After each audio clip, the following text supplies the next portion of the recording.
Bonjour à vous, chers auditeurs. Nous avons le plaisir de vous retrouver à cette séquence orientée retraite sous un format 20 minutes. On se donne rendez-vous avec AG2R La Mondiale. Alors, pour répondre à vos interrogations en tant qu'épargnant sur un sujet d'actualité lié à votre protection sociale, nous donnerons la parole à un expert, Franck Gisclard, responsable expertise retraite chez AG2R La Mondiale. Alors, la loi Pacte a réformé intégralement l'épargne retraite avec la mise en place d'un plan d'épargne retraite appelé PER. Bonjour Franck. Bonjour Thierry. Bonjour à tous. Bonjour. Nous allons en effet parler d'un élément majeur de la protection sociale complémentaire avec ce plan d'épargne retraite entré en application le 1er octobre 2019. Il est bien nécessaire de comprendre que ce nouveau dispositif englobe désormais toutes les solutions de retraite supplémentaires et surtout il reprend tous les anciens dispositifs existants. Objectif de simplicité, de facilité affirmé pour vous épargnants, mais est-ce la réalité ? De prime abord, assurément oui, mais vous verrez tout au long de cet échange qu'il n'en est rien qu'une lecture approfondie du nouveau dispositif est indispensable pour vous permettre d'avoir une réelle appréciation de l'ensemble de ses atouts. Bienvenue dans le plan d'épargne retraite et ses nombreuses pistes de réflexion.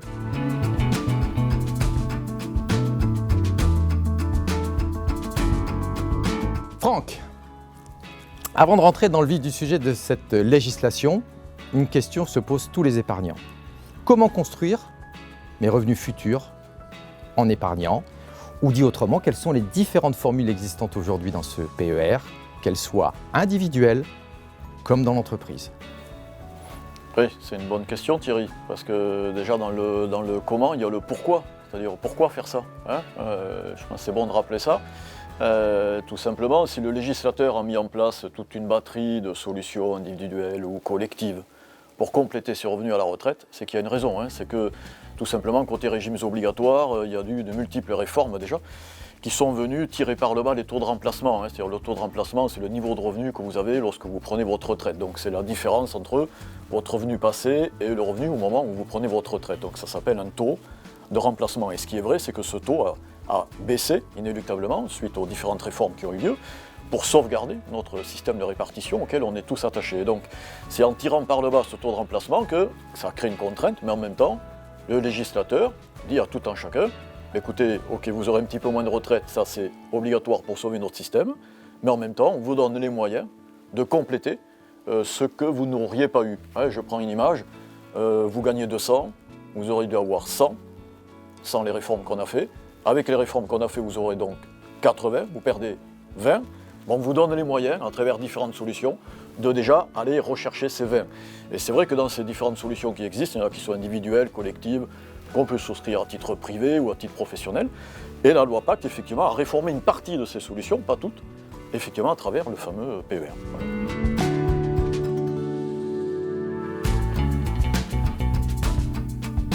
Alors Franck, justement, je me mets à la place de l'épargnant. Alors pour construire mes revenus futurs en retraite, il y a désormais un nouveau cadre de l'épargne retraite.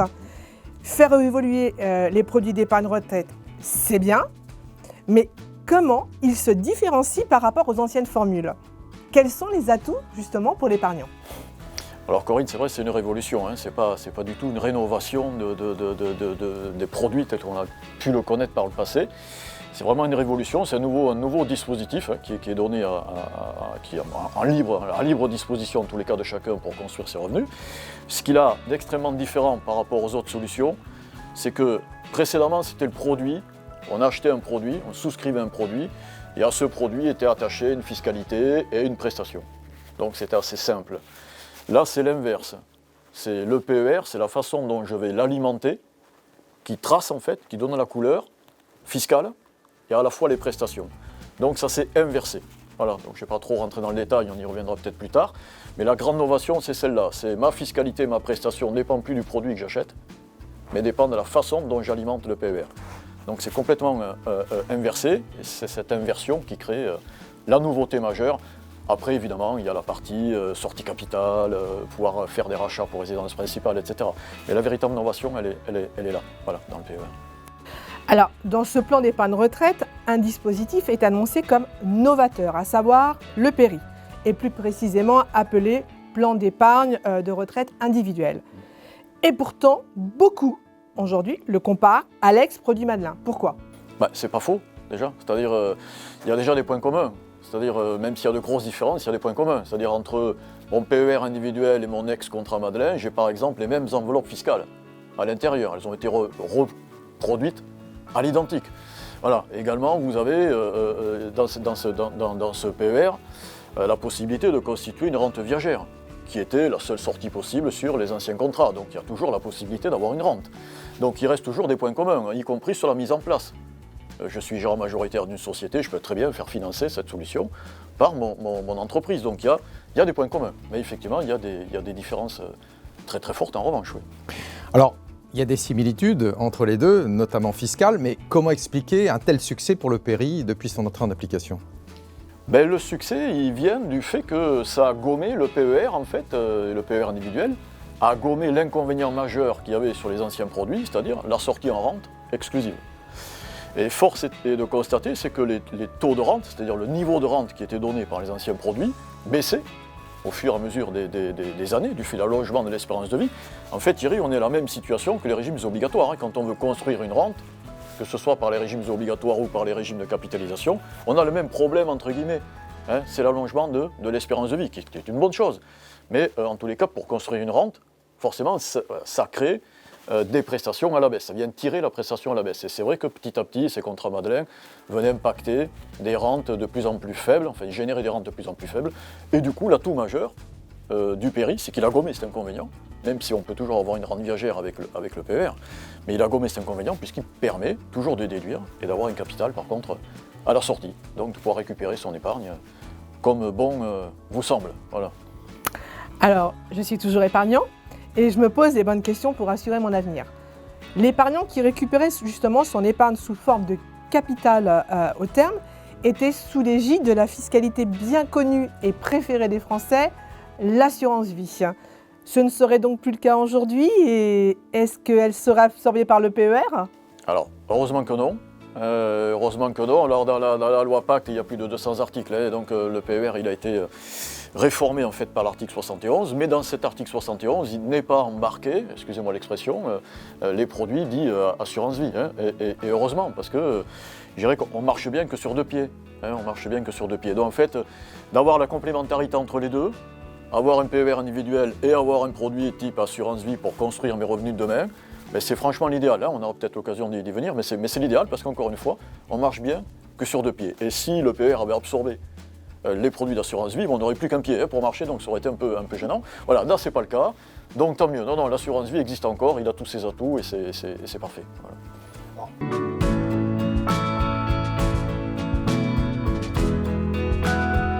Je suis épargnant en retraite par la souscription d'un ancien dispositif 154 bis du Code général des impôts, appelé communément Madelin. 3 scénarios s'offrent aux épargnants. L'épargnant reste en l'état avec son ancien contrat. L'épargnant a décidé de transformer son ancien contrat et l'épargnant a souscrit un nouveau PERI. Alors, première interrogation. Je garde mon ancien contrat, mais je ne peux désormais plus l'alimenter. Et je ne désire pas ouvrir un nouveau dispositif PERI. Quels sont mes droits sur le contrat passé ? Bon, déjà, Corinne, pour rassurer tout le monde, concernant les droits sur le contrat, alors on est en l'occurrence, j'avais un contrat en fiscalité Madelin, dans les ex-contrats, je n'ai pas choisi de transformer ce contrat au 1er janvier 2022.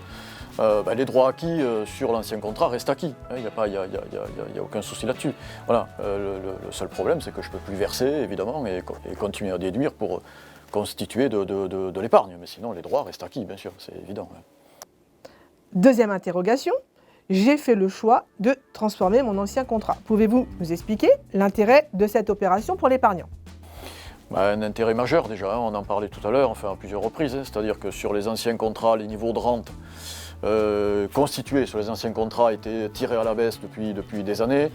Et donc l'avantage majeur en fait d'avoir transformé, et pas transféré, attention, parce que c'est pas du tout la même chose, ce qui a été proposé, c'est de transformer toute la gamme ex-Madelin, on va le dire comme ça, en PER individuel. Quand on transforme, on maintient le maximum des avantages techniques qu'il y avait dans l'ancien contrat et on fait bénéficier en même temps le client de tous les avantages du nouveau contrat qu'est le PER. Donc en fait, j'associe à la fois les avantages techniques de l'ancien et les avantages du nouveau. Donc c'est vraiment une opération extrêmement intéressante pour le client. C'est pour ça que évidemment ça avait été proposé.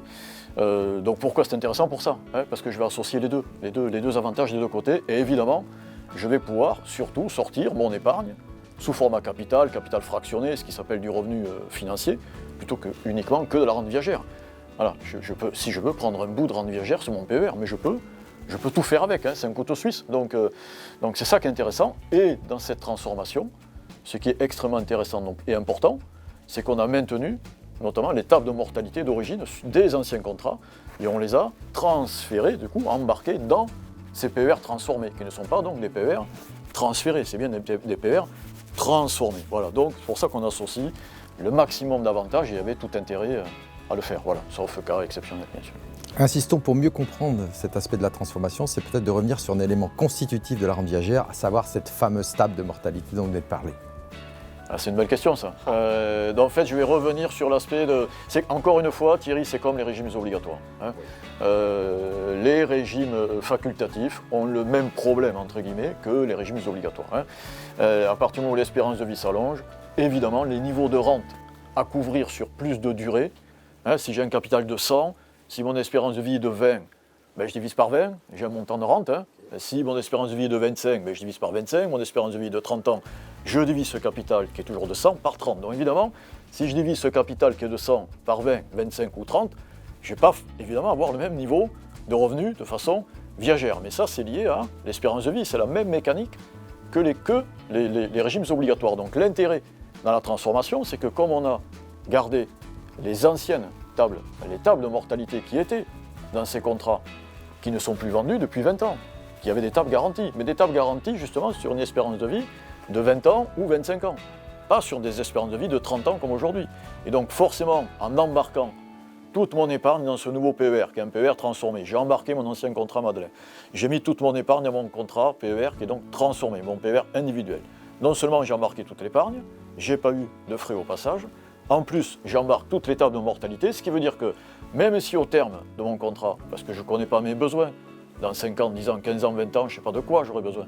Mais si jamais j'ai besoin d'un bout de rente viagère, même si je peux sortir du capital, etc., je peux faire ce que je veux sur mon PER, mais si j'ai besoin d'un bout de rente viagère pour payer par exemple ma mutuelle, quand je serai à la retraite, qui sera une charge certaine, celle-là, il n'y aura rien de mieux qu'une rente viagère qui sera basée sur des tables d'espérance de vie qui, elles, dépendaient d'une espérance de vie de 20 ans, donc des niveaux de rente très forts, par rapport à une espérance de vie de 20 ou 25 ans, si je reprends mon capital de 100 tout à l'heure. Voilà, c'est ça tout l'intérêt. On associe un maximum d'avantages pour le client. Voilà.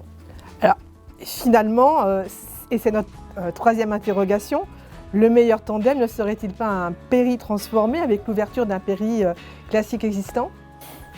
Ce serait vrai, Corinne, si mon PER transformé, je ne pouvais pas l'alimenter. Là, au contraire, je peux alimenter mon PER transformé. C'est tout l'intérêt. Je peux donc continuer à déduire.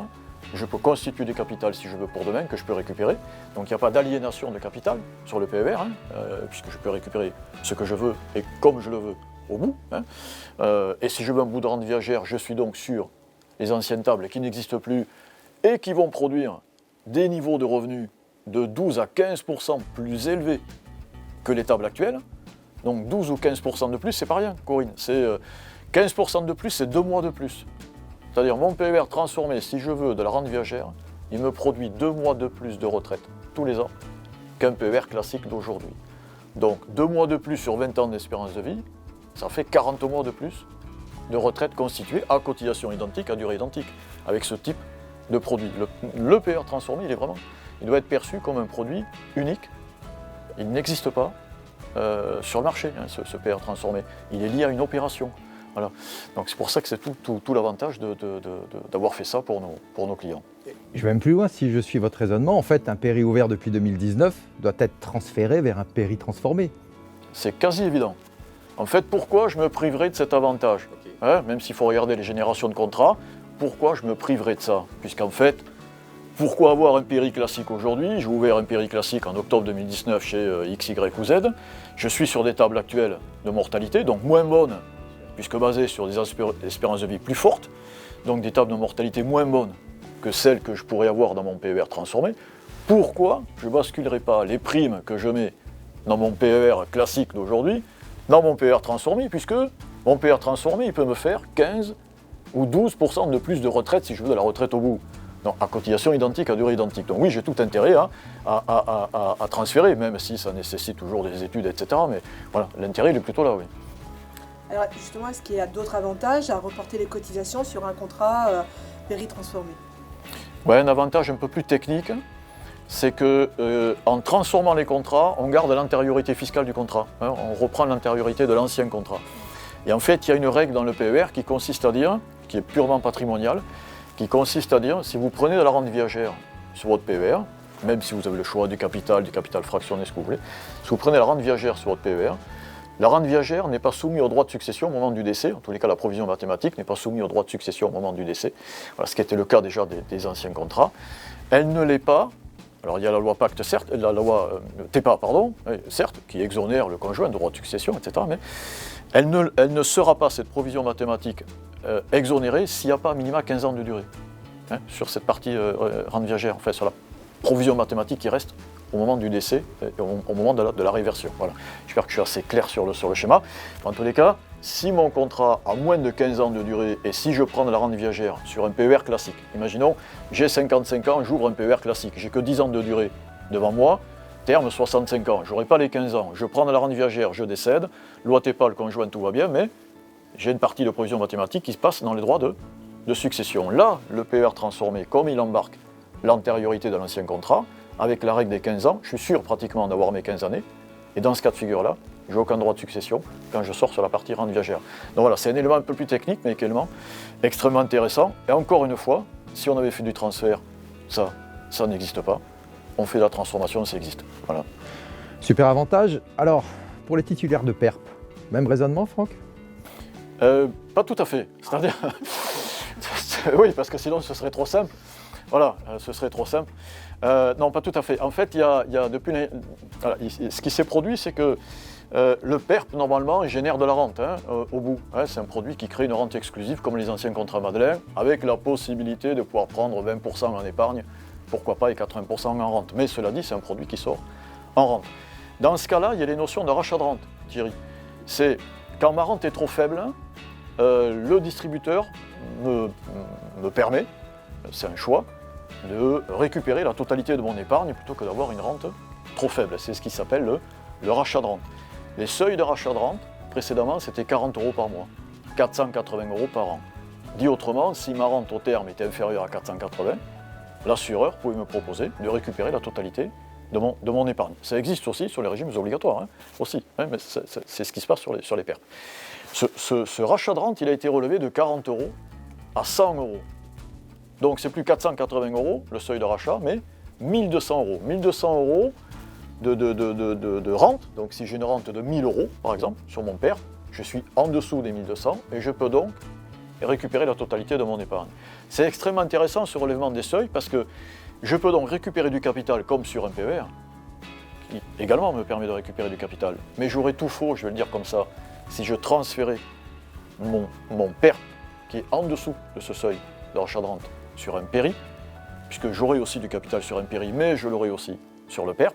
La grosse différence, c'est que côté PERI, j'ai barème progressif et PFU en taxation fiscale, alors que côté PERP, j'ai l'option PFL à 7,5 qui n'existe plus, sauf sur le PERP en rachat de rente. Donc oui, si je déduis à 30, 41 ou 45 et que je suis fiscalisé demain à 7,5, c'est une vraie opportunité. Si je transfère mon PERP sur un PERI, je perds cette opportunité fiscale. Et là, franchement, ce ne serait pas le bon conseil. On a compris tout l'intérêt d'un rachat ou d'un transfert sur un PERI transformé. On a même compris maintenant l'intérêt du rachat de rente sur un PERP. Mais finalement, l'ouverture d'un PERI, c'est une très bonne solution pour constituer ses revenus futurs. Oui, Thierry, ça l'est, quoi qu'il en soit. Quoi qu'il en soit. Ça l'est, puisque d'ailleurs il y avait un atelier du COR, du Conseil d'orientation des retraites, qui avait traité de ça à travers un atelier qui s'appelait la stratégie de décumulation de l'épargne. C'était extrêmement intéressant parce qu'en fait ça montre de façon très simple comment la rente financière, en fait, c'est-à-dire le capital que j'ai au bout sur mon PER, si je choisis de le fractionner, on va appeler ça de la rente financière, je récupère mon épargne au rythme où je le souhaite. Donc c'est l'inverse de la rente viagère. La rente viagère, c'est j'ai plus la main sur mon capital, je laisse le capital à l'assureur et j'ai une rente qui est fixe, on va dire, quelle que soit la durée. Mais par contre, j'ai plus le retour sur mon capital. Voilà, donc c'est effectivement à travers cet atelier du corps, c'était extrêmement intéressant parce que ça montrait que comme les niveaux de rente liés à l'évolution de l'espérance de vie, donc les fameux taux de rente, avaient baissé. Pour faire simple, aujourd'hui, on est pratiquement sur une espérance de vie de 30 ans, passé 65 ans. C'est donc une espérance de vie de 30 ans, il faut que j'attende pratiquement 95 ans pour récupérer ce que j'ai mis sur un contrat qui fait de la rente. Pratiquement 100 ans. Il faut que je dépasse 100 ans pour que je commence à récupérer l'épargne que j'ai mis sur un contrat qui produit de la rente viagère. Là, j'ai pas ce problème avec un PER, que ce soit un PER transformé ou pas d'ailleurs là. J'ai pas ce problème puisque je peux récupérer mon épargne en capital fractionné, donc en revenu financier. Et en fait, ce qui se produit, c'est que la rente viagère met tellement de temps à être amortie qu'en fait, la rente financière aujourd'hui prend le dessus même sur la très longue durée sur la rente viagère. Voilà, donc il y a une espèce d'inversion du risque. C'est-à-dire, auparavant, on se disait, si je prends une rente viagère, je ne prends pas de risque, j'assure un revenu. Et donc je vais faire ça. Ça valait sur les anciens modèles. Ce modèle, il s'est fortement dégradé. Et aujourd'hui, j'ai davantage de risques en fait à prendre la rente viagère qu'une rente financière, puisqu'il faut que j'attende 100 ans pour récupérer ce que j'ai mis. Bon, franchement, Thierry, si je vous dis, on ouvre un contrat aujourd'hui en rente viagère et en fait, vous attendrez 100 ans pour récupérer ce que vous avez mis, je ne sais pas si ça va vous plaire, alors qu'un PER, vous récupérez quand vous voulez. Voilà, donc, oui, il n'y a pas débat sur pourquoi ouvrir un PER, c'est une évidence, il faut le faire.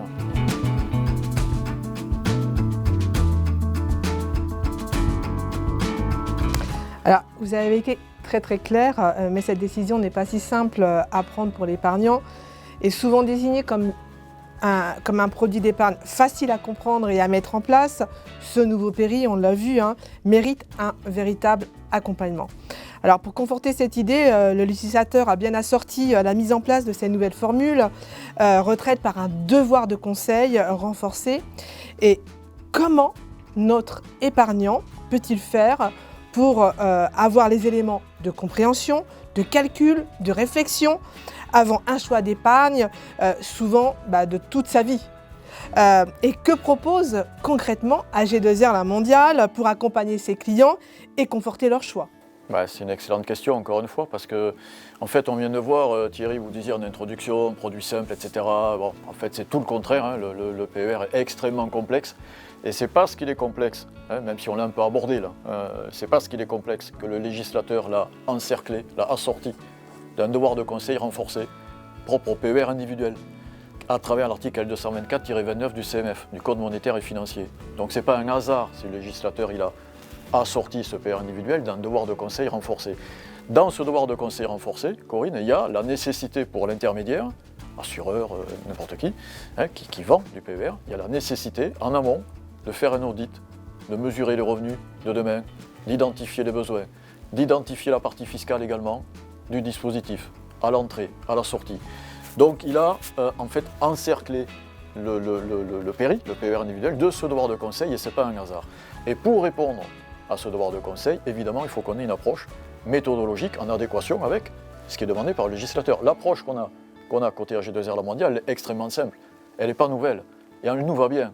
Parce que ce 224-29, il vient matérialiser ce que le réseau AG2R La Mondiale fait depuis des dizaines d'années. C'est-à-dire, on ne vend pas de produits chez nous, on vend des solutions. Et donc, vendre une solution, ça passe par un audit. Un audit, Corinne et Thierry, de votre situation. Et à travers cet audit, on va mesurer la prévoyance, la retraite, etc., les réversions, et on va mesurer où sont les lacunes, s'il y en a, et s'il y en a, voire des fois des solutions qui sont en doublon, voilà, on va auditer cette situation, votre situation, la mettre en adéquation avec vos besoins, et à travers cet audit, évidemment, on va répondre à l'article 224-29 du CMF qui lui demande tout ça. Chez nous, ce n'est pas une nouveauté, on le fait déjà, et ça nous va très bien. Donc c'est ce qui s'appelle l'audit de protection sociale. Voilà, donc nous, on n'est pas surpris, c'est parfait pour nous. Voilà. Merci Franck pour ces explications claires et synthétiques qui permettent à nos auditeurs d'avoir des réponses aux questions qu'ils se posaient. C'était l'objectif de ce 20 minutes, on se donne rendez-vous.